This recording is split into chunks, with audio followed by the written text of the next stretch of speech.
Welcome back to the podcast. I'm Brad. This is Structured to Grow, and I'm joined by my co-host Ryan. What's up, buddy? And Not much. today we have a special guest, one of our very favorite people from the exterior cleaning industry, Trudi. Trudi, welcome. Thanks for joining us. Thank you for having me, Brad and Ryan. Yeah.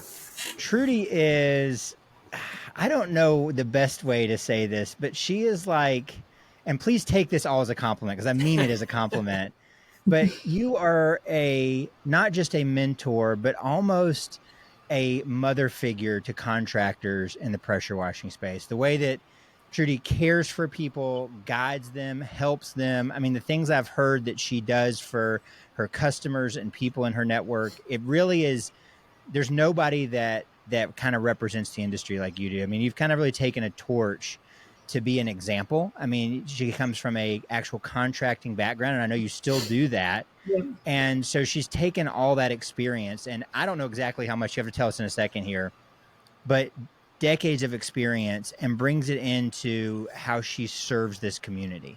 So you are one of the shining stars of this whole industry. And I mean that in the most sincere way, not just because we're recording this right now. Well, thank you. Yeah, I see pretty regularly posts on social media. It's like, hey, I needed such and such part.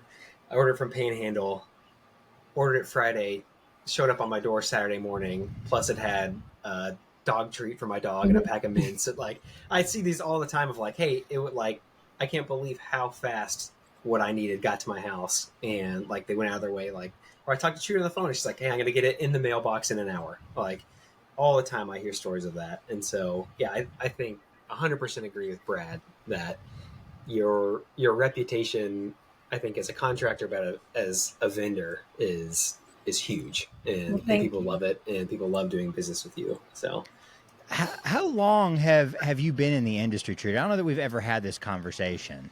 No, we were washing about 16 years before I opened Panhandle.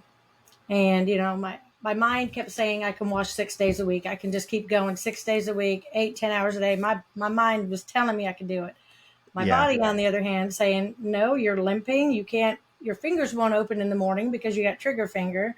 Your wrist is in a brace. It's like, you need to slow down. So I wasn't giving up without a fight. So I talked to Shane. I said, you know, I can't do this 6 days a week. I'm 53 years old. So, you know, I've been working my whole life since I was 16, busting my butt. And I told Shane, I said, I can't give up the industry. So I need to do something where I can stay in the industry, help contractors, just keep it going. And there's a need for something. So we opened Panhandle, and it gave me whiplash how fast it grew.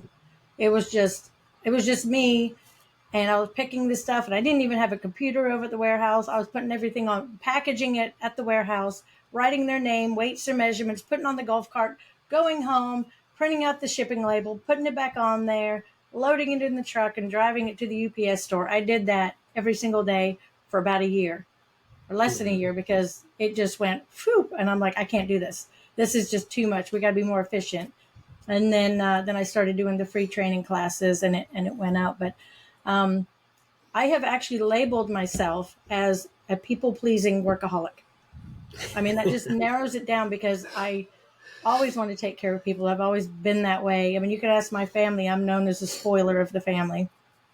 I say I have a rare spoiling disease, and they're like, okay, they don't have to buy me that. I've got this disease. You know, I've got this rare spoiling disease. It just happens. So my sister mentioned something like, oh, man, I really need this. 2 days later, Amazon's delivered it. So they know where it comes from. They don't even have to ask anymore.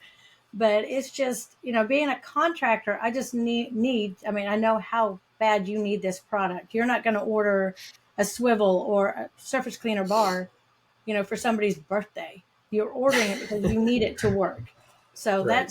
that's why I mean, even sitting here, I just got an alert saying there's an order that needs to go out, and I'm shaking, going, I got to get it out. So I got guys over there, but you know, that's what I feel like. I'm just so nervous that I'm going to miss something.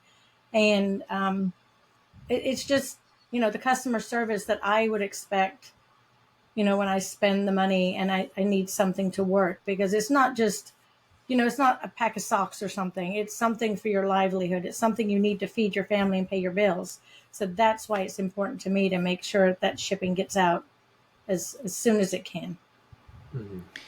I bet you find it hard to have anyone come work for you that can even come close to keeping up. I mean, that's got to be a challenge. Yeah. No, I'm just like, "Oh, is it done yet? Is it done yet? Is it done yet?" Like, no, like, over here, I'll do it.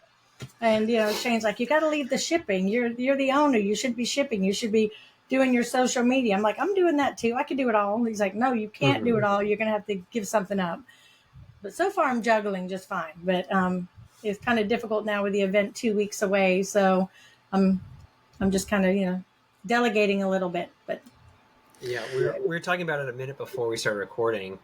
But another thing that I think just like echoes this like sentiment you have towards customers is the fact that you provide like a meal at this training event that's coming up. Mm-hmm. I'll let you talk more about that in a minute about the actual event, but I've been at the last few of them. I think the last 2 or 3, and the last one, somebody told me, it's like, hey, Trudy's bringing in lunch for everybody, and so I'm thinking like, okay, like some of the events I've been to, I know what this is. Like, we're gonna get a Subway tray of like mixed sandwiches or something, and like a bag of chips, and like nothing wrong with that.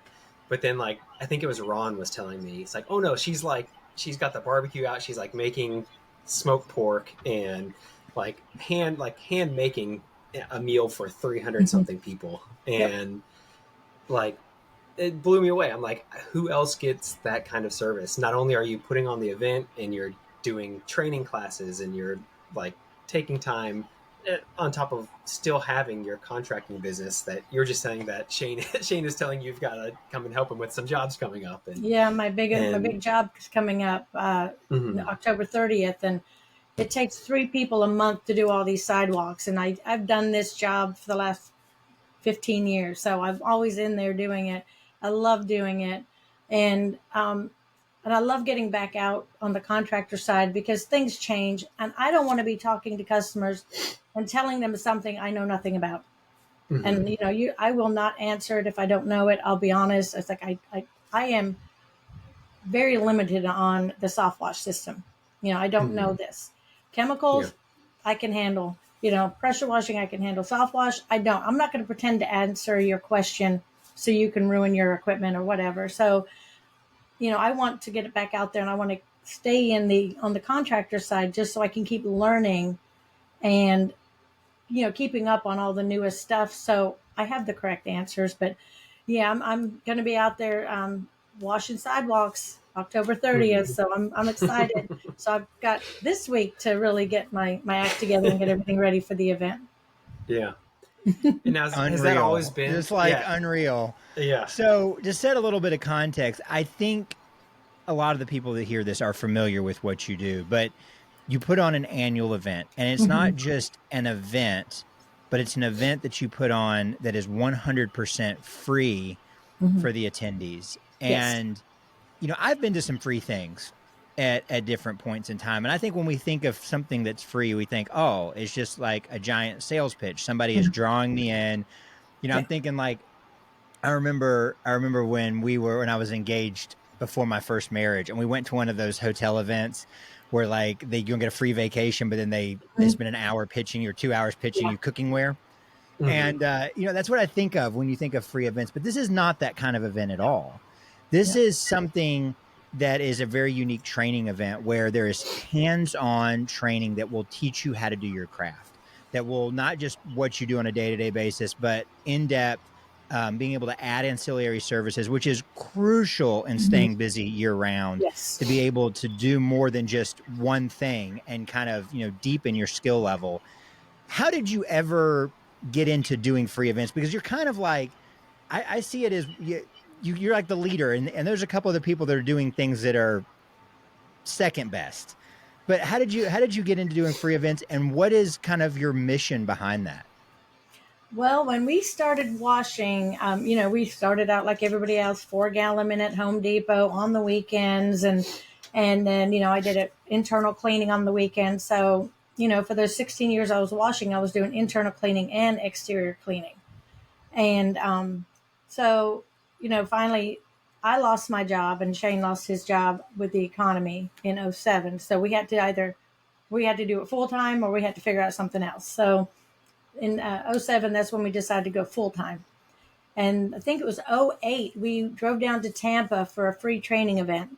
And we read it on the forums because back then we didn't have all these Facebook groups. We didn't have all this Instagram, and we had nothing. We just had the forums where you had to read everything. There was no pictures, nothing. Yeah. Mhm. So we drove down there to Tampa and we attended a free training event and learned so much from networking with the other contractors who people think, well, how they're not going to tell you their business, but they do. Because if say 100 people, 100 contractors are not educated and they keep messing things up. They keep changing paint on house. They keep, leaving chemicals on the roof or the windows and etching stuff, messing people's houses up. And that looks bad for all of us. Looks bad for the entire industry. So when all these contractors are talking with each other and explaining things that's happened to them, because you're not going to get every situation. Like I could pressure wash for the next 20 years and not have the same situation that Ryan may have because there's so many different variables. But in order to discuss and talk with these other contractors, it was just eye-opening. It was amazing to know what they had learned and what they had experienced. And we kept going through these free events for years until we just got too busy. It was Shane and I just full-time washing. It was nobody else, just us. He had his truck with a skid. I had mine. We just go and wash. And then when we slowed down and I opened Panhandle, then we started going back into them. And I'm like, I want to give back. I want to give back to this industry and help these newer contractors and even ones that have been in business for a year that hasn't been able to attend free events. And being in my location, pretty much all the South can drive to me. I drive to Louisiana and Mississippi and Alabama and Georgia, and I drive to all those all the time. They're close. It's just 3 to 4 hours away. Some are closer, so it's doable for a lot of contractors. And the South is where all the mildew is. It is filthy down here just because of the humidity and the heat. So that's why I started doing the free event, just to give back and help other contractors and mentor those that don't have anybody, that are in a little area or a little small town where those two contractors are just at each other. They're bidding. They're not working together. And I just wanted to be there for them, to help them. And at first when I started coming out and getting in the groups and mentoring, and I did get a lot of grief for being a female, because obviously I can't be in the industry and be out washing. But I'm like, no, I'm out there. And I came across it a few times out in the field where guys like, oh, you getting help? Can you handle this? I'm worried about the cleanliness of this job. And I'm just like, are you kidding me right now? So, they'd call Shane and Shane would come back and say, she cleans better than I do. She's more detailed. Like she'll look behind stuff. I'm just washing and going, So, I ran into that. And a few times still I'll get a guy that bashes me in one of the groups, and I'll just sit back because I've got enough people that follow me and respect me and know me that they'll like, hey, you don't know who you're talking about. Get your facts before you come at her because she probably knows more than you do. It's for the contractors. Bottom line, that's why I started doing this, for the contractors' education, and so I can feed them. No, I'm just kidding. We don't want to miss an opportunity. Yeah. I can attest, from being at your event, that it really is something special. In fact, after we attended the first time, we were inspired to actually do an event in North Carolina because I saw the power in it. I think there's something that's like really cool, and this happens sometimes, but sometimes it's overlooked. And that is this idea that there's a real symbiosis between the supply in power washing and the contractor. And to be successful, both have to figure out how to do that together, right? And so I think it's really cool when when you're providing the education to help the contractors be more successful, because if they're successful and they stay in business and things go well for them, it also, it helps your business as well. And Mhm. it kind of becomes this really beautiful Yeah. relationship where, each other's success helps everything move forward. And just like you said, you know, in any industry that's unregulated, the downside to that is people do things that kind of create a bad name for others. And Mhm. these training events are such an important thing. People getting training is so important to, elevate, the skill level and the reputation, because if one person comes on somebody's house and messes something up, they assume 80 other percent of people are going to do the same thing. They just kind of say, well, oh, there's people that do that stuff, Yeah. versus, maybe it's just one person that does that. So you've got an event coming up, and here in 2 weeks, 2 weeks is it today. 2 weeks from today? Hmm. 2 weeks from Yeah. today. Now, I know some people that hear this will have been before, and so they're thinking about coming back. But I imagine a lot of people that hear this haven't been to one of your events before. So walk them through, like, what can they expect over those 2 days if they decide to come and make that, because it's still a time investment and a Right. travel investment, and Yes. they come out. What can they expect? Kind of walk us through what that's going to be like. Okay, so Thursday morning, I'm going to be doing my class first at 8 a.m. That gives the other trainers a chance to do their last minute setups, but I'll be doing my industry paint issues class first, which is very important. It is vital to any contractor. If you think it's contractor error, or it's the pigment error, whatever error, whatever you're thinking is the issue, don't miss this class, because this is going to give you the information. I've been investigating this issue for 12 years. I've been testing chemicals, testing paints, researching and getting information, not to get money, not to sue anybody. I'm getting this information for the contractors to protect themselves. If there's a lawsuit that comes out of this eventually, that would be amazing. But, as contractors, you need to protect your customers' homes and their largest investment. So that's why I teach this class. That's why I've spent thousands of dollars on chemicals and paints and traveling to teach this class, just because I want to help contractors. And I started doing it because in 1 month, my company changed 2 houses, and it would have cost us $77,000 to repaint these 2 houses. That would put a lot of people out of business. You'll lose your insurance if you have any. So anyway, that's going to be the first, and then after that, we're going to do the Leon John's reveal of his new pump, and that'll be about 9 o'clock. We'll do that for about an hour, and then starting at 10, we're going to start the circuit training. So we'll have 6 different areas. Leon's going to be doing soft wash. We've got a coil cleaning for AC units. We've got Greg Tatum with his seal wet wood paver sealing. We've got Green Ox with their chemical. We've got Rodney Riddle that's going to be going over chemicals, the correct way to use them, what not to mix, how not to use them.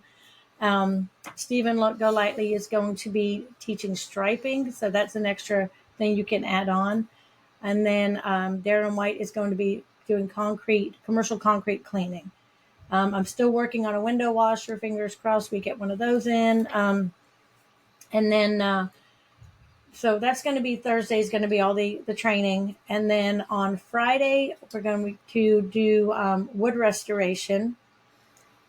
Greg Tatum, stain and seal experts couldn't join us, so Greg Tatum's going to be using his wood, and just to show people how to clean and restore wood. And that's just going to be just a big class. We're not going to be a lot of circuit training on that. So if you're interested in wood restoration, you can do that one. And then we'll probably have some. I think Bradley, you're going to come speak, correct? And then I'm working on getting an accountant and an insurance agent to come in and talk about, just general liability and what sort of insurance you need, and accounting questions. So I'm just finishing up those, but there's going to be some keynote speakers on Friday in the morning, and then we're going to do lunch, and everybody gets to eat. I'm working on maybe getting somebody come out there and sing, a local artist come out and play the guitar and sing for us, and do a lot of networking, have a couple beers, and then just the into Friday is just going to be a lot of networking, asking the instructors questions, and then we'll do the expert panel and we'll be done for the day. That's a jam-packed event. Yeah. And well, then it's at the same venue, Yes. I'm assuming. Yeah. So on top of that, you've got like the best venue probably in the country you could possibly go to. Like, Yeah. beautiful resort, It is. some great restaurants, and then that was always my favorite part of attending was afterwards. Usually there's about 100 or so people who gather somewhere on the resort and have dinner together and drinks and Yep. and talk and I think that's a good opportunity for contractors to come and talk to vendors one-on-one when you're not like in a trade show booth or like Yeah. it's a lot less formal, and so I think it gives people an opportunity to ask some of the questions maybe they wanted to ask but didn't have an opportunity, and learn and connect with other people. And yeah, it's a great event. Like I said, I've been 2 or 3 times. I am very bummed I'm not teaching at this one. It's not too late. We have 2 weeks.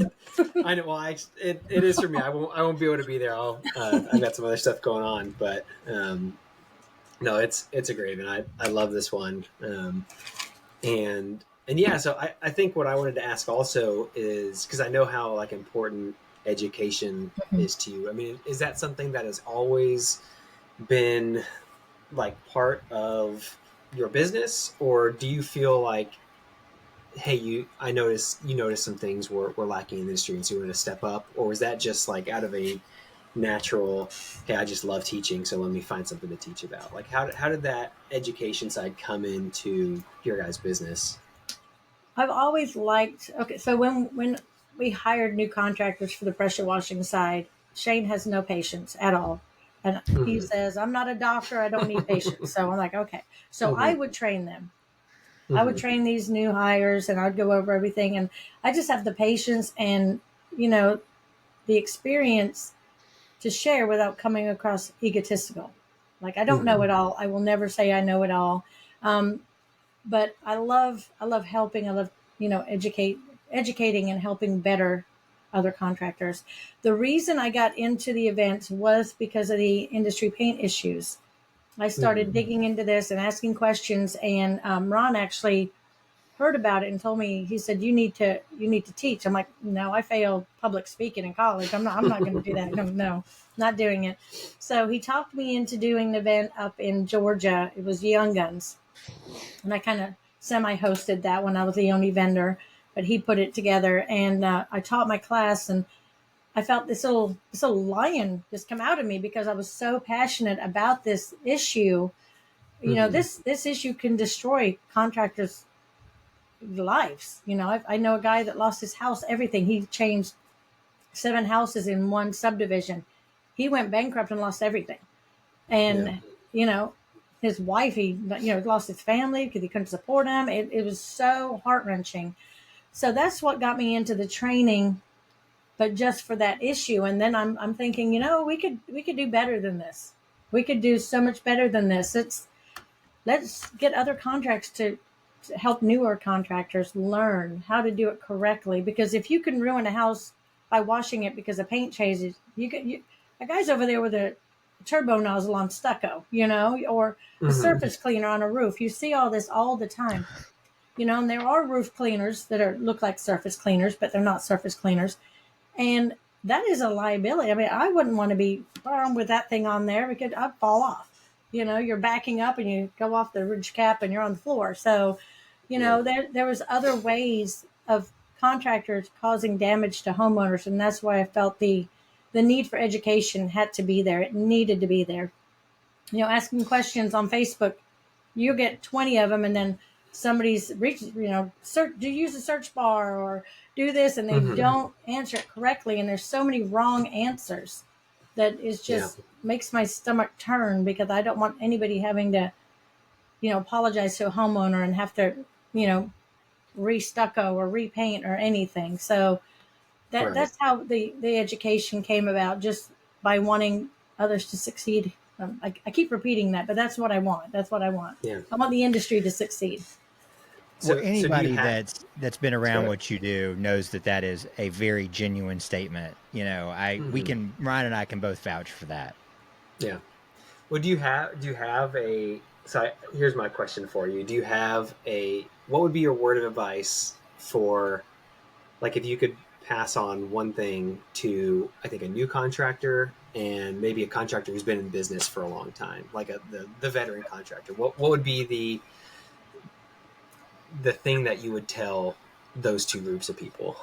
The newer contractor, which I tell all the time, when they're looking for equipment, don't put all your money into your equipment. You need to save money for marketing.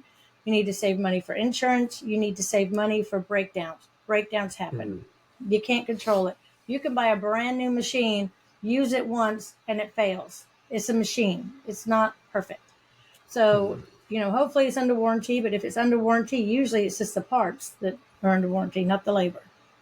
So there's a lot of things that they need to do. So don't spend all your money on all your equipment, because you're going to have all this equipment and nowhere to use it.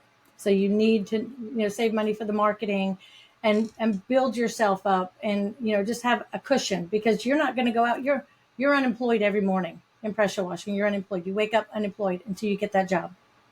And until you are in the industry a long time and you are, a week or two out, then you're unemployed. And I hate to say, oh, no, I'm self-employed. No, you're not working. You're unemployed. So get up, start hustling, use your marketing money, and just get out there and get those jobs until you get a name. So that's the advice I would give new ones. The seasoned veteran, I would say, tell them to just keep getting education, because everything's changing.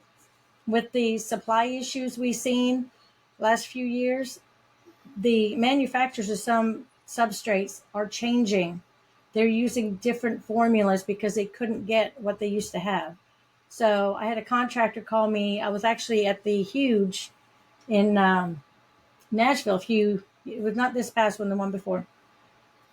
And there's a friend of ours that we trained and mentored, and he's got a business down here. He called with pictures of these copper gutters. He's freaking out. All the copper gutters change colors. And he said, I have the same gutters on my house. And I'm like, they may look the same, but they're not. They probably changed, or it's a different brand. They use something different. So, just the contractors, I learn something all the time. Everything's changing. Nothing stays the same. There's new equipment, new chemicals. There's new gadgets out there that make your life easier. So education, don't say, oh, I've been in business 12 years. I know it. You don't know it. There's some things that can change. So always, for the contractors been in business for a while, have an open mind. Just keep learning, keep educating yourself, because you're doing nobody a favor if you're just stuck back, from 12 years ago. Yeah. One of the things that I've seen from being on the vendor side of the equation is, in most of the country, pressure washing is a very seasonal business. There's very few areas where it's not. Right. And that's probably the thing that over time kills more people. They get out there, they get the jobs, they get through a season, then things slow down when the weather isn't permitting and they're in trouble.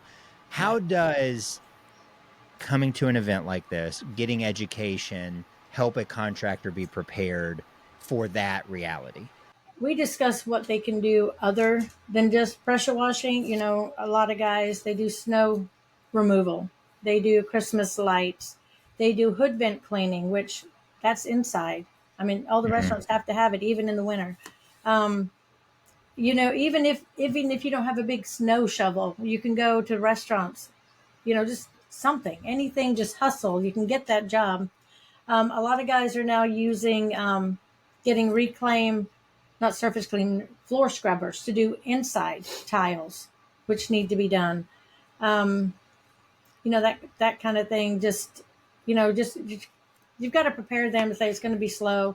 Like in Florida, where I'm at, because it's a vacation rental, our summers are horrible to pressure wash. I had the slowest summer pressure washing because everybody's down here on vacation. Nobody wants to pay, $800 a week or $1,200 a week for a house and have a guy out there pressure washing. They don't want that. It's busy. So we don't usually do a lot of pressure washing here in the summer, which would probably blow the people up north's mind, like going, oh my gosh, are you kidding me? Yeah. So it's kind of vice versa. So we have to do the same thing here. We either have to look for commercial, which, all the commercial venues are busy also, um, or we have to save up, put 25% or whatever away each month to cover our slow time. And, that's what I'm trying to get, an accountant here to speak, and other people that are from up north that we can network with, just to explain what they're doing. Because I do have a lot of guys here that in spring they bought their equipment, they were gung-ho, they were making a lot of money, and then they came in June saying, um, I don't have nothing on my schedule for a month. I'm like, Yeah. go knock on the doors. Go in the Yeah. non-vacation rental subdivisions and knock on the doors. It's Yeah. not going to come to you. You've got to go get it. So Yeah. there's ways to make money. I mean, I've even seen people that actually do internal Christmas decoration. They go in and Oh decorate the my. tree and everything, which I don't know. To me, that's the best part of Christmas, is getting all the decorations out. But some people just don't want to bother with it. But yeah, so so we're just going to, you just have to figure out a niche in the, something you can do in the area that you live in, and find out what's needed that time of year. Yeah, I mean, I think, when you come to an event like this, I mean, it's like, I think you kind of, just to recap that, I mean, there's probably three really strong ways. One, you can get training on other services that are outside of what you're doing Right. right now, which may help, Yeah. right?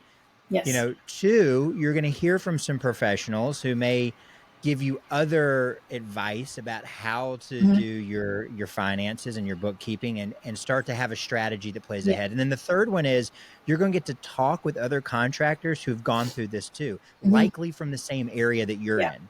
And you're going to be able to leave with like, okay, now I have a strategy for how to do my business over a whole 12 months, Yeah. not just this week or this month. And that's the big transition you have to make. I mean, I think about if somebody's coming from a job and they're early in like having their own business, like you said, you wake up unemployed. Yeah. There's a lot more than just going out and getting work today that you have to think about if you want to do this for more than just a few months. If you Right. want to do it for, multiple years, and you want it to be what you imagine, doing your own business is. And it's like, you can work hard, but there are things that if that will make it a whole lot easier Yeah. than just trying to sweat it out. Like there's just only so much hard work can do versus working hard but smart, right? Right.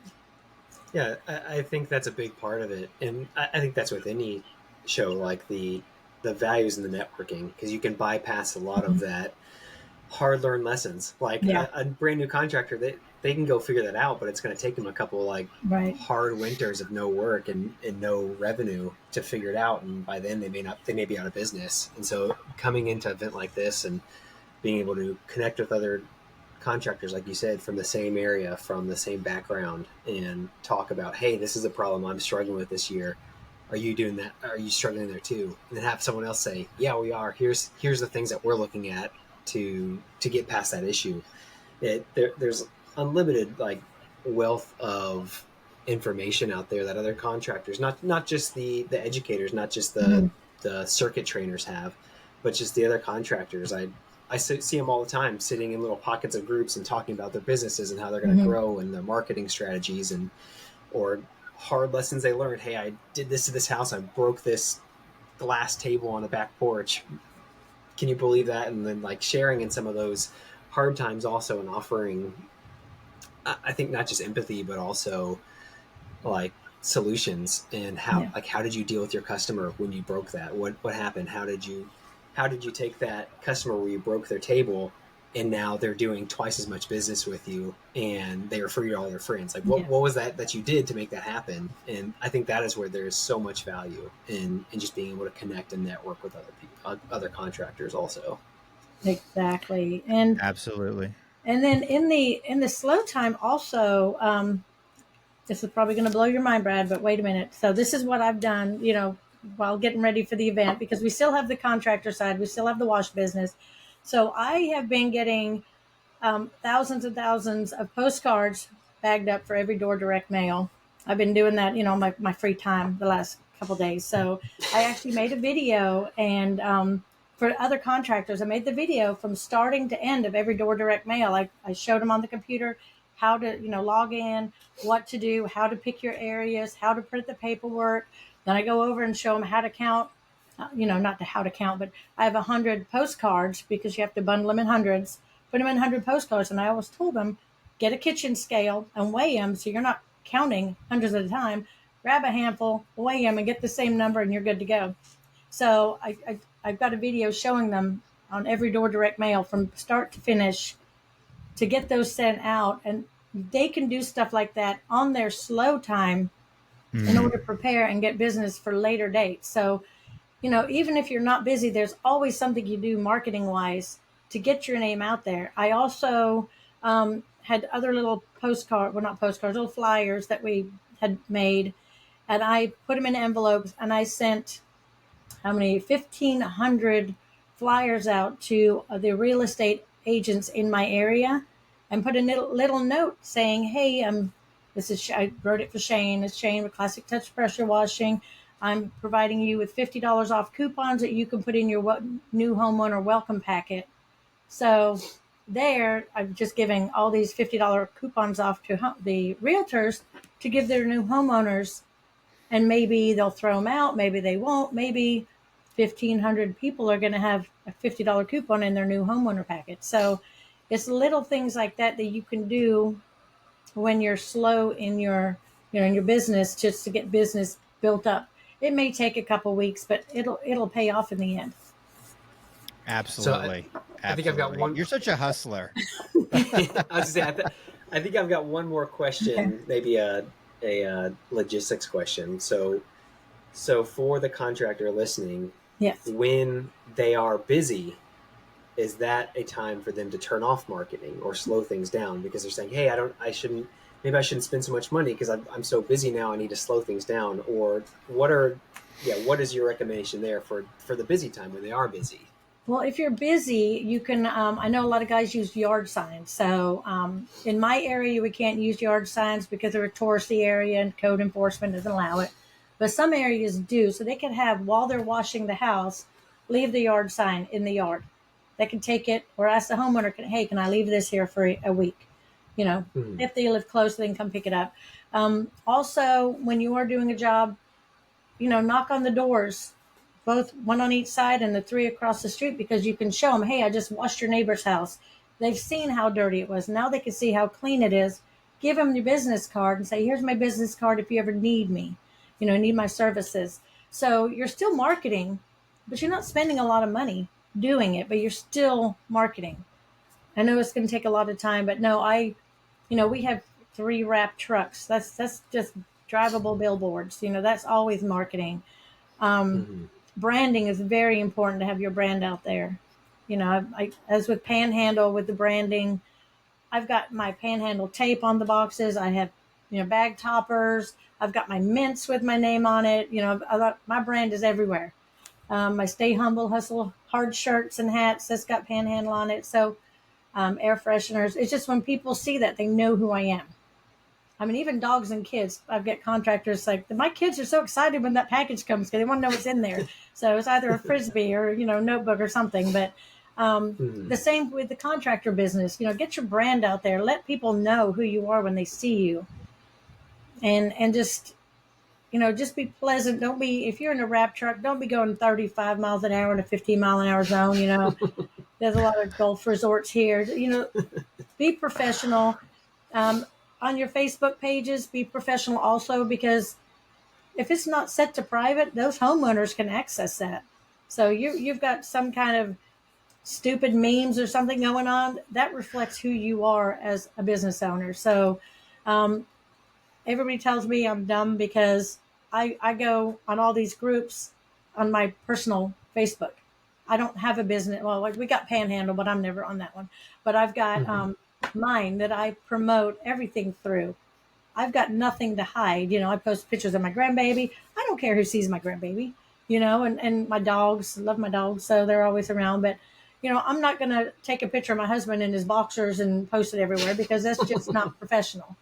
And, you just got to keep, even though you have a professional and a personal life, this day and age, they do coincide together. Nobody's actually private anymore. You can find anything else from out about anybody online.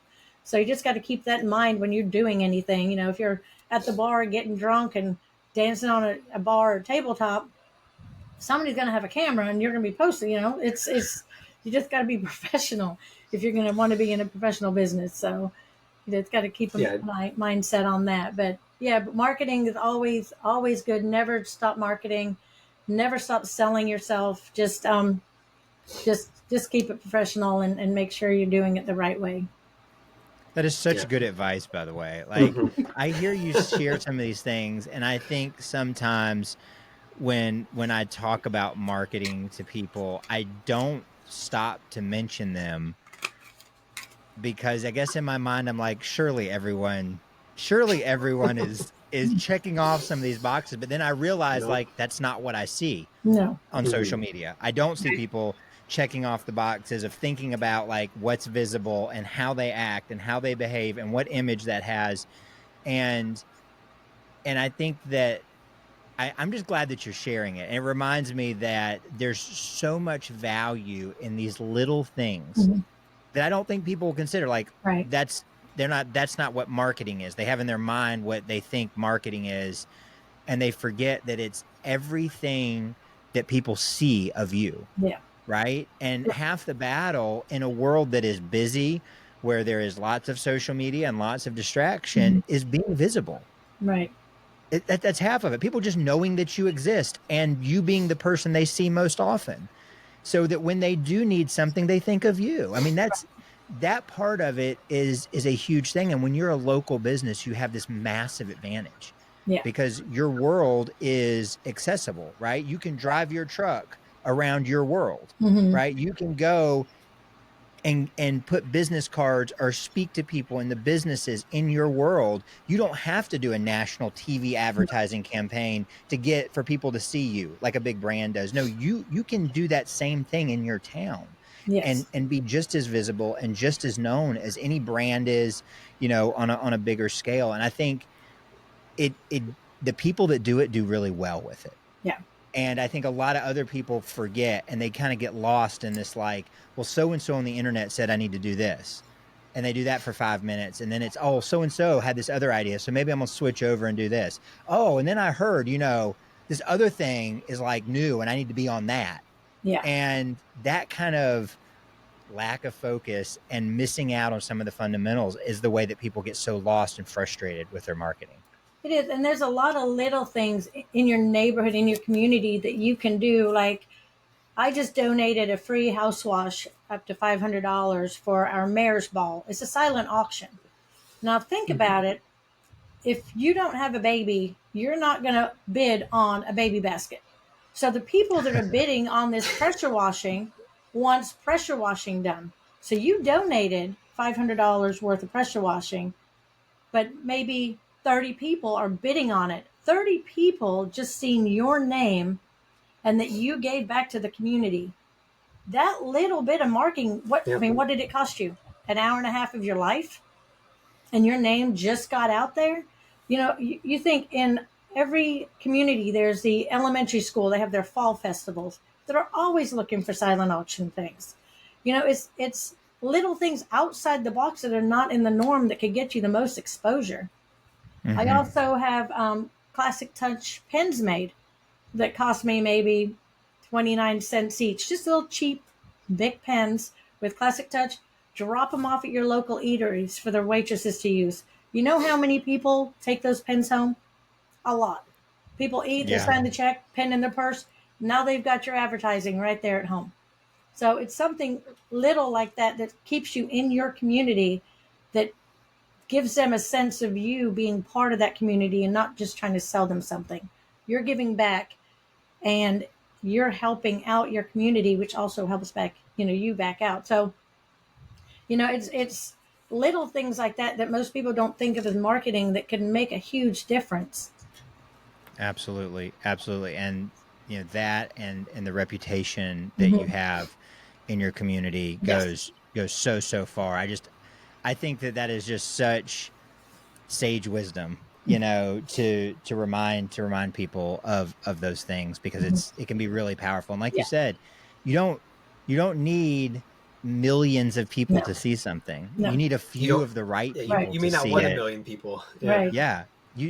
It's worthless. A million eyeballs on you doesn't help your service business in your town. But like you said, 30 of the right people could Mhm. lead to 5 or 6 good jobs. And if you're doing a great job, those 5 or 6 jobs Yeah. could lead to a few more. Right. And like setting those little sparks are the Mhm. way that you really build a fire in your business. So I think that is really cool. What I was thinking a lot about the last few days, what I would share in an event like this, because primarily, we do business with larger businesses, Right. but I've worked with a lot. I've worked with companies, everything from like a one-man pressure washing show to a 30, 40, $50 million company. And what I've found is every company under, I don't want to put a cap on this, but definitely every country under a couple million in revenue, they are in the same marketing chaos Mhm. most of the time. The ones that I've worked with, when they hire me, they are confused, they are frustrated, they are overwhelmed. They've heard one too many good ideas, and they're not sure what to do at all. Right. And I think what more than anything, what I hope to do is to kind of unwind that so that someone can say, here's what I'm doing with my business. And then here's some steps I can take that aren't overly complicated. So it would be very clear Mhm. what I need to do to actually do something that gets me business, to actually do some marketing that helps move my business forward, that actually focuses on some things that matter and kind of puts a little bit of blinders on to all the noise. Every time they log on Facebook, like there's 32,000 Mhm. people that are telling them they need to do this and that and use Yeah. this AI service and this SEO thing and this and it's everywhere. It's just noise. And if you look at one of them, you see another 100. Yeah. You get retargeted for another 100, and it's like it becomes paralyzing. And Yes. so, what I want to do is talk a little bit about how do you unwind that and give yourself like a simple 1, 2, 3, 4 path that anybody can do, whether they have a zero budget Mhm. or they have a $10,000 a month budget or whatever that is, that you can take those steps forward without feeling so like it's just this giant gray, cloud that you can't see through. That's just Yeah. very confusing and very frustrating. And you're afraid you're going to waste a bunch of money. And I have such a heart for that with small businesses because Right. that's what I've always been around, right? Small Yeah. blue collar businesses. And I think more than anything, that's what I want people to walk away with is like just not feeling so confused, not feeling overwhelmed, not feeling like it's some big mystery because it doesn't have to be. It can be common sense. Right. It can be things that you already know and probably things that you're like, oh, I didn't even think. I have all these great tools in my pocket Mhm. as a person, as a business Yeah. owner, and I'm just not taking advantage of them in a way that grows my business because I've heard too many of these ideas by experts who are Mm. just trying to sell me something. And that's what I would hope, because I think that it complements like, this whole nature of this event. They're going to learn all these new skills and they're probably going to be thinking, all right, which ones do I do? How do I sell them? How does that fit into my business? And I want to help connect some of those dots for people. And another thing, Brad, is what I'm getting is a lot of people ask me, what do you do for marketing? Down where I'm at, because I am in a tourist town, is going to be different than somebody in Illinois. You know, Hmm. um, I do every door direct mail because 2/3 of the homeowners down here don't live here. They all have second homes. They do vacation rental home with them.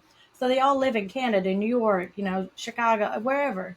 So the postcards go to their house where their mail goes. It doesn't go to their rental property. So we do have subdivisions where people live, obviously.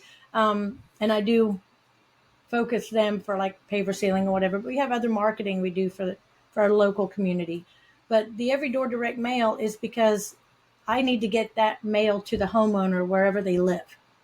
Now, you know, will it work in Nebraska? Probably not. Every door direct mail probably will not work for them. So being in, marketing is going to be different in each area, same as pricing. I get a guy that asked me, I got this 60,000 square foot building, a Granger building. What would you price it as? I'm like, I'm not in Wisconsin. I don't know. Yeah. I don't have Yeah. buildings that big down here. So, um, they're getting bigger, but I mean, it's just a beach town. So, um, we got the boat docks and we get little touristy restaurants and stuff, but it's just different in each area for the marketing and the pricing, and I think that needs to be addressed also. And I tell people all the time, get with somebody in your area. Oh no, we don't work with each other. They won't tell me their secrets, and I'm like, well, you guys need to change that because you can get more done working together than you can fighting each other. But invite them out to dinner and yeah, tell them some of your secrets. there you go. And start building No a community. kidding. Yeah. So No kidding.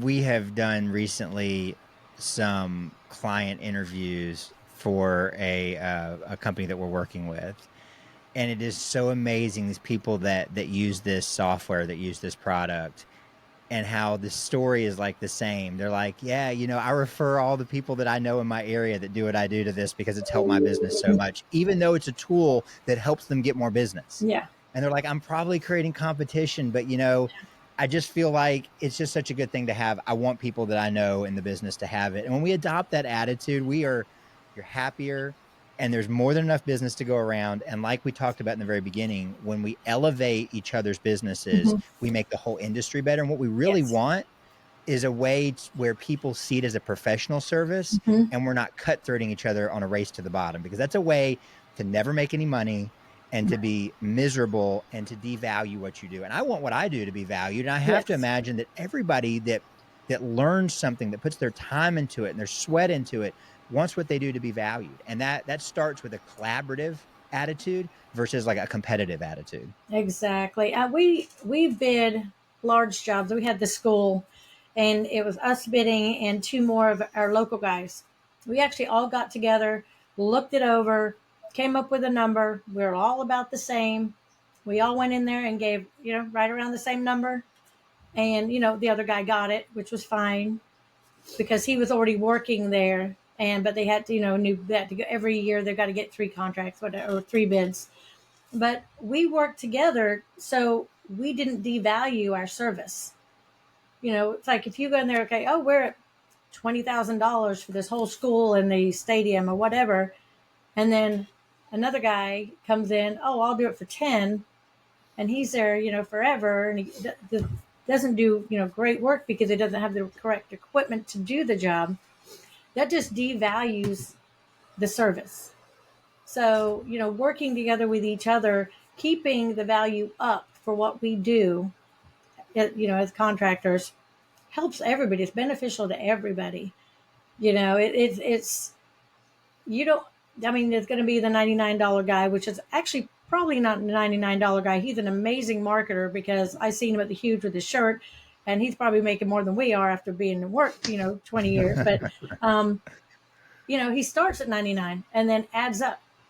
Yeah, $29 right here for your front of your garage. The rest of it's $500. So, it's to get him on their property to upsell. And that is an amazing marketing scheme. And starting at that just leaves the window wide open. So that is an amazing marketing scheme. But, just working together and building this industry up, educating each other, lifting each other up, not pushing each other down. You can't climb up if you're stepping on everybody. This just help each other up and build this industry together so we can make it last, make it worthwhile. This stop, damaging properties. This stop undervaluing our service and just keep going and grow. And that's another reason I do the events, just for that, because I'm getting goosebumps just talking about it. I love it. I love the industry. It just gets me all. So anyway. Well, the thing is, anybody hearing this, if you're within striking distance of Destin in Florida, so the Panhandle area in Florida, come to the event. You really will be glad that you did. I am sure you will walk away with something you're like, that was worth coming to. I'm glad I came. I learned something. I met someone. I either met a friend, having somebody that I can bounce things off of. Maybe meet somebody who can be an educator and a mentor in your life. You'll meet Trudi, if nothing else, and that's worth coming for all on its own. Get some pork. How do people find it? sign up, register. I know it's free, but you still need to register ahead of time because Yes. they are preparing things for you. Yes. So kind of give people the quick rundown on what's next. And we'll obviously have links wherever this is posted too. Yeah, we will. And also, it could be a tax write-off too. So I know it's the end of the year and you're going to need to get those tax dollars spent so you don't give them back to the government. So use it wisely, use it for your education, and come on out and see us. But you can register at nationalcleaningexpo.com, or you can get on my website, Panhandle Power Wash Supply, and click on the banner. It's halfway down the main page. Click on it. It'll redirect you. We need your registration so I know how many people I'm cooking for, and hopefully I'll get some sleep the few nights before, but probably not. And then we need to make the badges also. We do a lot of giveaways at these events. We've got an AR-45 given away, got a hose reels, a couple surface cleaners, we got chemicals, shirts, hats. We always do a lot of giveaways. Hoses are also given away. And so we need to know who you are and where you're from. We don't use that information to call you or spam you. I keep it. I don't do that. I don't have time to do that. I really don't have time to do that. So I don't have time to spam you at all. But it is used for, your business cards are used for drawings, and your registration is used for your name tags and to let me know how many people are coming so nobody goes hungry. So go to the website. Yes. You can go to either one of them, National Cleaning Expo or Panhandle Power Wash Supply, and register for the event. Be there. We look forward to seeing you there. Thank you so much, Trudi. It's always You're such a pleasure to chat with you. Yeah, thank you. Well, thank you for the invite. Yeah. Absolutely. Absolutely. Well, we'll wrap it up there. That's about an hour. I know that's about all anyone can stand of me. Yeah, we'll see you guys around at the next episode. All right. Bye, guys.